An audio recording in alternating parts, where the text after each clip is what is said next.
Budak 2 tahun maut disyaki didera jiran. Assalamualaikum dan salam Malaysia Madani. Sepasang suami isteri warga emas serta anak lelaki mereka ditahan bagi membantu siasatan kes kematian seorang kanak-kanak berusia 2 tahun disyaki didera. Ketua Polis Daerah Kerian Superintendent Juna Yusof berkata, siasatan dibuat mengikut Seksyen 302 Kanun Keseksaan. Terdahulu, polis menerima laporan daripada klinik Bagan Serai berhubung seorang kanak-kanak lelaki yang meninggal dunia dan terdapat kesan lebam serta luka melecur di badan. Hasil bedah siasat dijalankan mendapati punca kematian akibat pendarahan teruk di kepala akibat hentakan objek tumpul. Selain terdapat kecederaan pada seluruh badan serta luka melecur, dipercayai berpunca daripada objek panas dan kecederaan pada lubang dubur mangsa. Mangsa merupakan anak kepada jiran mereka yang diasuh sementara oleh anak lelaki mereka berusia 26 tahun. 340 individu ditahan menerusi optapis khas di seluruh Johor sejak Selasa lalu hingga tengah malam Khamis. Ketua Polis Johor, Datuk Kamaruzaman Mamat berkata, 28 suspek berstatus orang dihendaki turut ditahan. Kesemua suspek ditangkap atas pelbagai kesalahan dadah termasuk 243 orang penagih, 74 individu memiliki dadah dan 23 kes bekalan. Hasil serbuan berjaya merampas 167 gram syabu, 60 gram ganja, sebiji pil Aramin 5, 5,500 gram daun ketum dan 10.8 liter air daun ketum bernilai hampir RM26,000. Nilai rampasan keseluruhan termasuk sitaan 7 kenderaan dan wang tunai bernilai hampir RM83,000. Kes disiasat mengikut Seksyen 39C Akta Dadah Berbahaya 1952 dan Seksyen 3-1 Akta Dadah Berbahaya Kurungan Langkah-Langkah Pencegahan Khas 1985. Rangkaian antara 3 kementerian membolehkan aktiviti sukan terus disegar dan diperkasa. Perdana Menteri Datuk Seri Anwar Ibrahim yakin kolaborasi KBS, KPM serta KPT mampu memacu pertumbuhan dalam pelbagai aspek termasuk sukan. Saya harap peserta-peserta sukan malah kelompok anak-anak muda keseluruhannya, sekolah, universiti.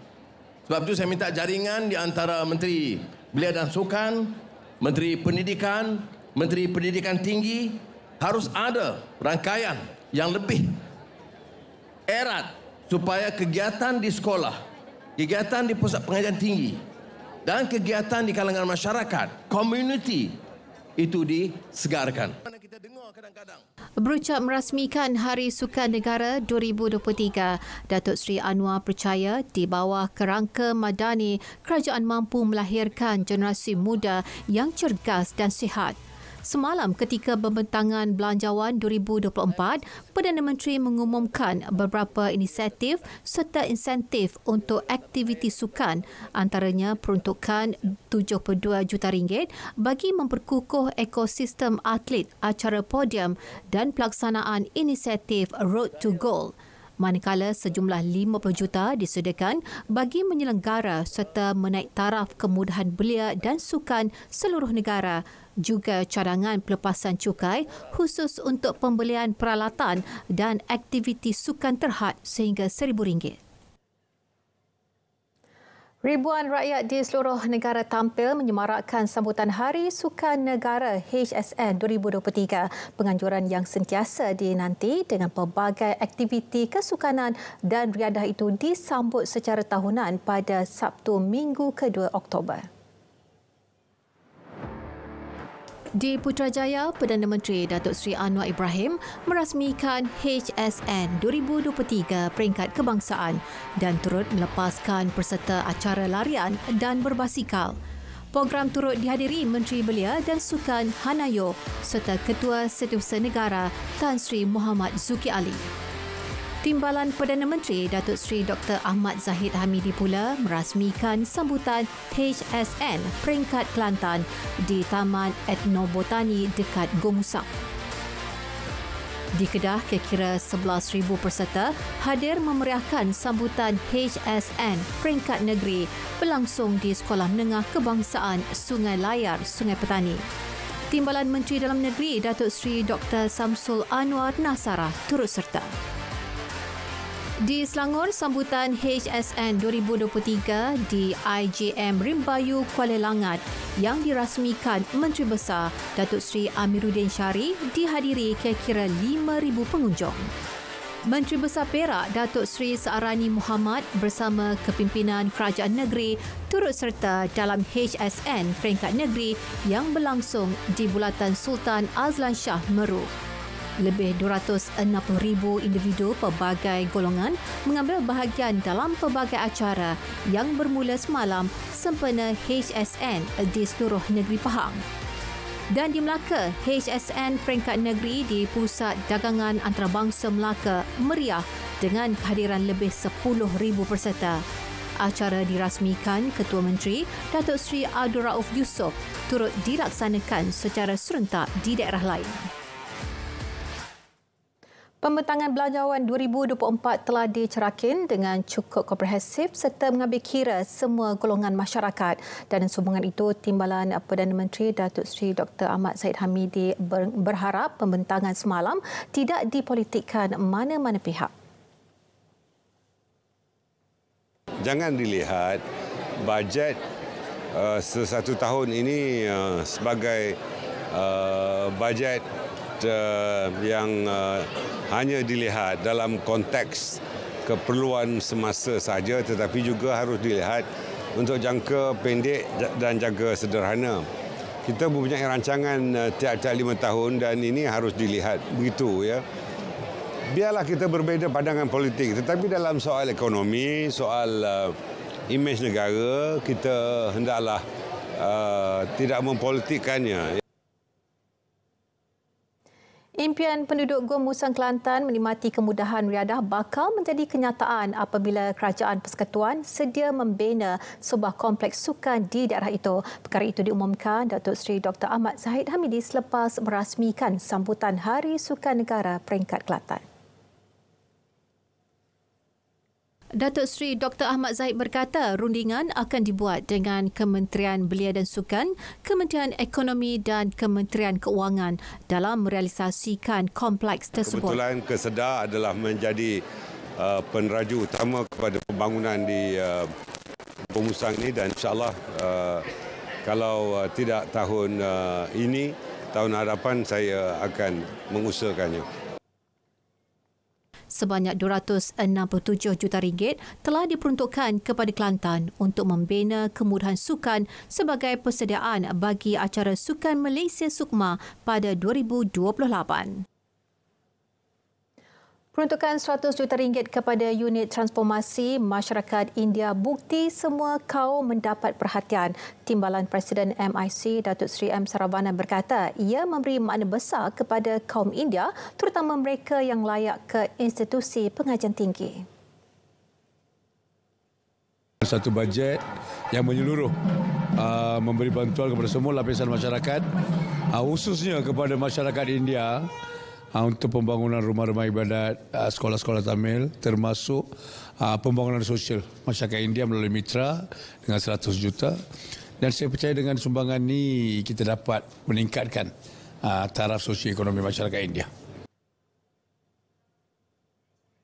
Peruntukan RM20 juta yang diberi kepada Pusat Respons Kem Kebangsaan NSRC dalam Belanjawan 2024 bukti kerajaan ambil berat isu penipuan dalam talian.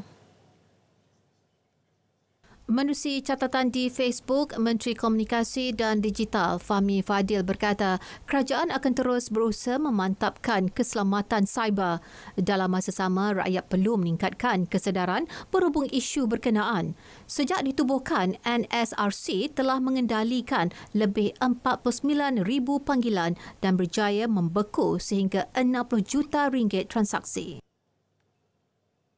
Dalam perkembangan lain, Fahmi memaklumkan hala tuju baharu Pusat Ekonomi Digital PEDI akan diumum bulan depan. Pemerkasaan peranan membolehkan ia jadi pemangkin pertumbuhan ekonomi digital. Saya lihat antara potensi paling besar adalah dari segi ekonomi digital, di mana usahawan tempatan tak perlu pergi ke bandar, tak perlu datang ke KL, tapi boleh mendapat pendapatan yang sangat lumayan. Hanya dengan beberapa produk yang baik dan pemasaran yang utuh. Golongan muda digesa merebut peluang mengikuti latihan dan program yang ditawarkan menerusi PEDI.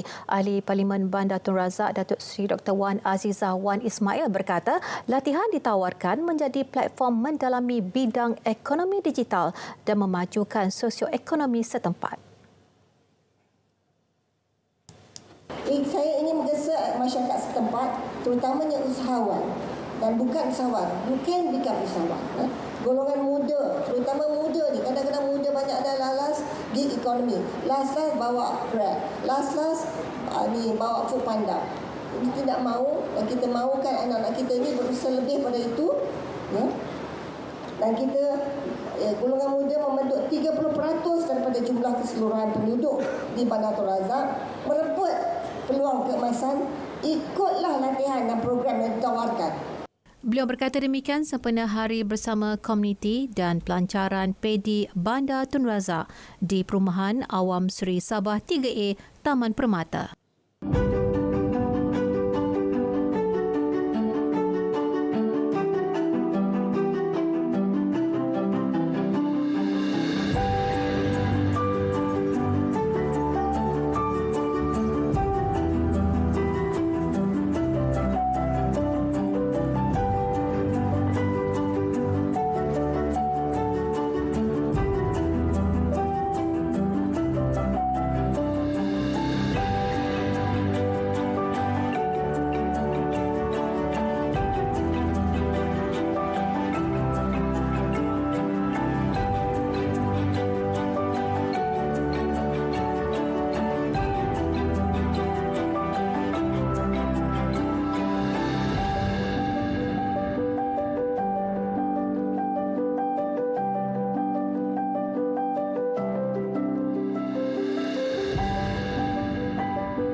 Peruntukan RM41.2 bilion kepada sektor kesihatan menerusi Belanjawan 2024 diyakini mampu meningkatkan mutu perkhidmatan, rawatan dan pencegahan penyakit sekaligus membolehkan lebih banyak inisiatif dan projek pembangunan kesihatan dilaksana demi kesejahteraan rakyat. Belanjawan 2024 juga boleh meningkatkan jalinan kerjasama di antara sektor kerajaan dan juga sektor swasta. Contohnya, skim perubatan madani yang diwujudkan bagi menampung keperluan kesihatan golongan B40, di mana mereka ini boleh mendapatkan rawatan di klinik perubatan swasta yang berdaftar di bawah skim perubatan madani. Ini boleh memanfaatkan lebih kurang 700,000 isi rumah untuk mendapatkan rawatan pesakit luar kes-kes akut. Dan ini secara langsungnya akan meningkatkan kesejahteraan golongan berpendapatan rendah. Adanya bajet ini, program-program kesihatan pada masyarakat boleh ditingkatkan dan juga dapat melebihkan lagi dan juga boleh dapat melihat yang mana taraf kesihatan pada rakyat boleh lebih baik lagi. Okay, harapan kita untuk bajet kali ini kita dapat tengok masalah-masalah kesihatan makin lama makin menurun. Pemberian bayaran insentif awal kajian sistem saraan perkhidmatan awam disifatkan inisiatif menghargai perkhidmatan golongan penjawat awam sekaligus meringankan beban mereka selaras peningkatan kos sara hidup semasa.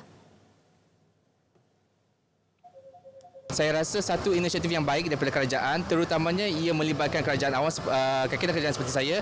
Alhamdulillah, kerana ia boleh digunakan untuk pelbagai jenis kegunaan, terutamanya bagi keluarga-keluarga yang memerlukan dan juga bagi orang-orang bujang terutamanya lah. Terima kasih kepada kerajaan yang terkini kerana memberi bantuan sebanyak RM2,000 meringankan beban kami lah sebagai pejabat awam yang bukan dari kategori yang bergaji tinggi kan. Lembaga Kemajuan Pertanian Muda MADA pula melihat Belanjawan Madani 2024 sebagai bukti keprihatinan Kerajaan Perpaduan. Peruntukan diumum memperhebat usaha menjamin kelangsungan industri agro-makanan serta menjaga kebajikan pesawah di seluruh negara terutama dalam kawasan MADA. Kenyataan Pengerusi MADA Datuk Dr. Ismail Saleh menyebut pesawah MADA teruja dengan pengumuman harga lantai belian padi yang dinaikkan kepada RM1,300 per tan daripada RM1,200 per tan. Kali terakhir ia diselaraskan adalah pada 2014. Dengan kenaikan harga lantai belian ini, secara tidak langsung dapat membantu meningkatkan pendapatan pesawah. Ia juga menjadi pelengkap kepada kenaikan RM500 skim subsidi harga padi yang telah diberikan sebelum ini. Pengumuman Perdana Menteri menambah bilangan Ranger Komuniti kepada 2,000 orang berbanding 1,000 orang tahun ini mendapat reaksi positif veteran ATM. Mereka menyifatkan ia adalah langkah tepat dan terbaik bagi mengawal kawasan hutan di negara ini. Itu satu cadangan yang paling baik. Sekurang-kurangnya bekas-bekas tentera ini masih diperlukan kerana mungkin kebakaran dan pengalaman dia di dalam hutan. Rasa saya itu adalah langkah yang paling baik daripada mengambil ranger-ranger yang baru. Itu yang terbaik sekali lah. Jadi benda ni untuk pada semua, pada anggota-anggota tentera untuk bagi menambah dia punya pengalaman dan menambah dia punya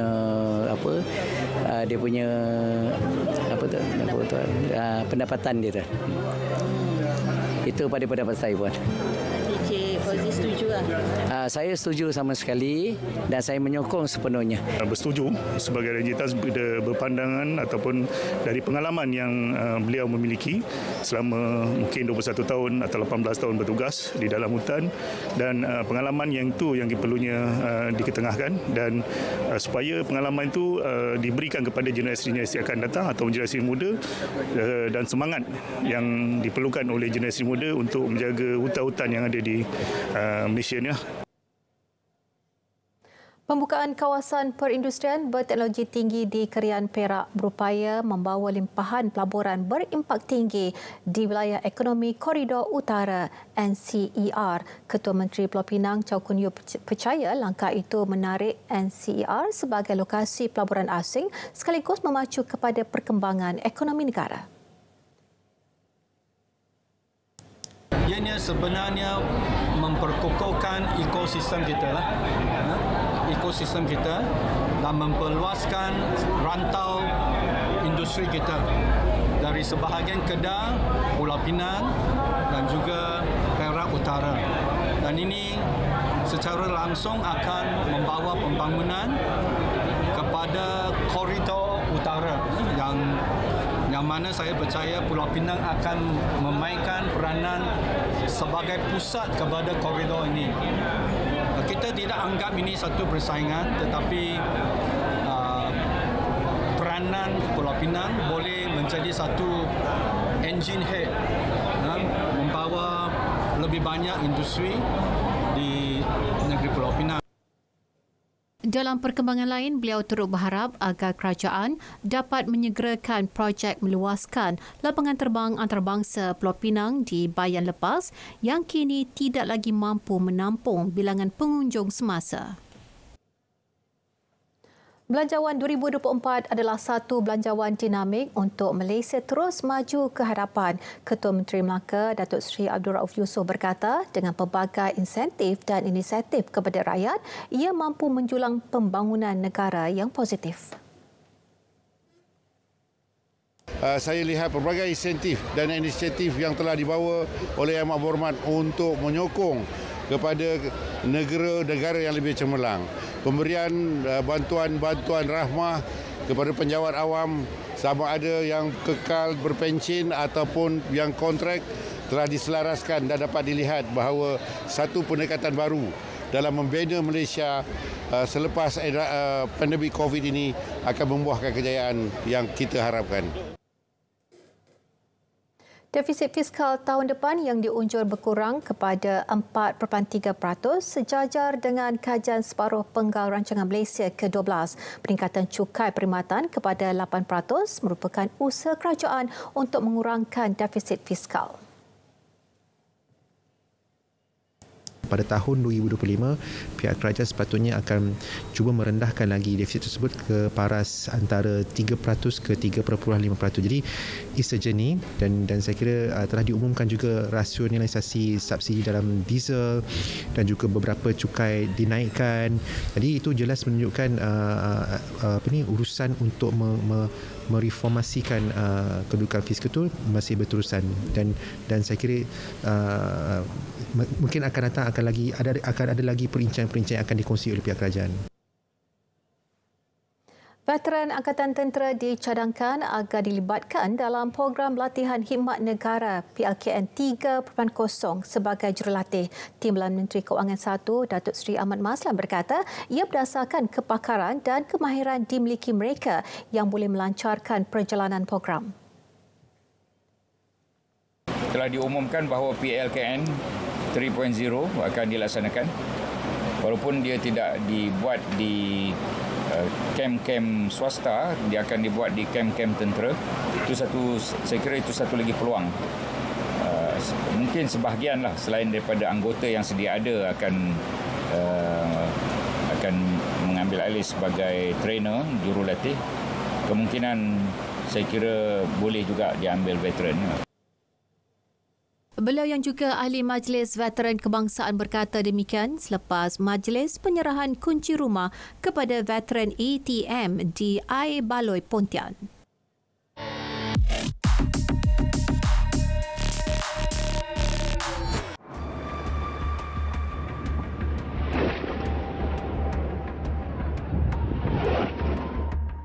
Tular di internet kononnya Malaysia melatih pejuang Hamas. Perkara itu turut dilapor sebuah portal berita. Sebenarnya, ia merupakan dakwaan lama yang diulang kembali dan sebelum ini ia telah dinafikan Malaysia. Selain hal berkaitan perang Hamas-Israel, satu lagi hantaran palsu dikesan pasukan biar betul. Ada pihak didapati cuba menawarkan skim pelaburan yang didakwa dikelola tabung haji. Selain menawarkan pulangan lumayan, mangsa juga dijanjikan lawatan percuma. Iklan terbabit turut memaparkan logo KWSP dan amanah saham Nasional Berhad. Semakan mendapati ia adalah palsu. Penafian turut dibuat tabung haji. Ia dipercayai direka pihak tertentu yang cuba mengambil kesempatan. Semak perkara yang anda terima di internet.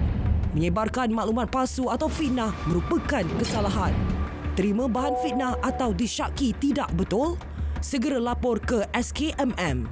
Biar betul, tak pasti, jangan kongsi.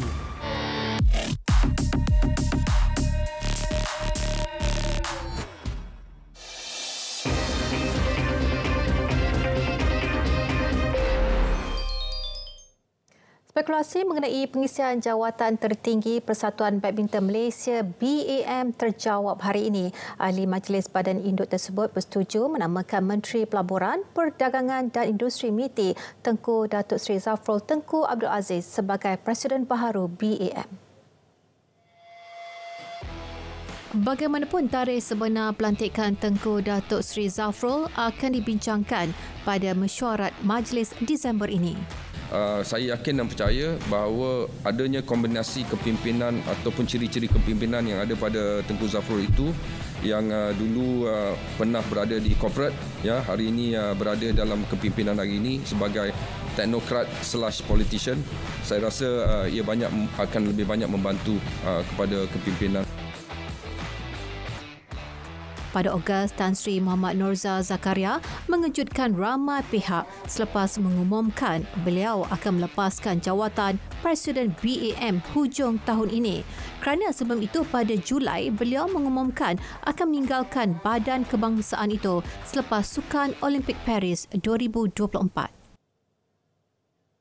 Dalam pada itu, bekas pemain badminton Indonesia dan pemenang pingat emas Kejohanan Asia Jeffer Rosobin bakal memulakan tugas selaku Ketua Jurulatih Remaja Akademik Badminton Malaysia ABM yang baru mulai bulan hadapan. Presiden Persatuan Badminton Malaysia BAM Tan Sri Mohamad Norza Zakaria berkata Rosobin dipilih untuk membimbing pemain remaja berdasarkan rekod prestasinya dalam menggilap bakat pemain perseorangan wanita Indonesia terkemuka semasa. Gregoria Mariska tunjung selain pencapaian pribadinya selaku juara perseorangan lelaki Kejohanan Asia pada 1996.